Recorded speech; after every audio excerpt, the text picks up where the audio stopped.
মসজিদে যাও। এই তোমরা এখানে কি করতেছ? তোমরা চারজন লুডো খেলি আর মোবাইলে টাইম পাস করতেছি। শুক্রবারের দিন মসজিদে যাও, মসজিদে যাও। আপনার মুরব্বী মানুষ এত দিকে খেয়াল করেন গেলে আইতে আছেন আইটা সুন্দর করে যাইবেন গা। আমরা কি করে এত দিকে তো আপনার লাভ নাই। বাবারে আজকে একটা জুম্মা, মুরব্বী মানুষ তোমরা একটু মসজিদের মধ্যে যাও, তোমার বাপ মায় অনেক খুশি হবে। আপনি জানেন আমরা মসজিদে যাই না? আমরা মসজিদে যাই। এই যে দেখো এখন আজাম হয়ে গেছে গা, তোমরা এখনো বসে আছো। তোমরা মসজিদে যাও, মসজিদে যাও। জানতো মুরব্বী যান, ভালো লাগতেছে। আপনি মেরে লাইতেছে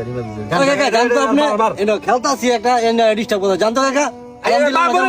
আজকালকার ছেলে পেলেরা ময় মুরব্বী গো মানে না। যুব সমাজটা ধ্বংস হয়ে গেল, ধ্বংস হয়ে গেল, ধ্বংস হয়ে গেল, ধ্বংস হয়ে গেল। এই হন মুরব্বী কিন্তু কথাটা খারাপ কয় নাই কে। আজ শুক্রবারের দিন জুম্মার নামাজ হয়, এমনি শুক্রবারের দিন একদিনও জুম্মার নামাজ পড়ায় না। এই মোবাইলে অনলাইনে জুয়া খেললা আর এই লুডো খেললা। চল আজ যাই কইছে যখন কথাটা চল তো জায়গা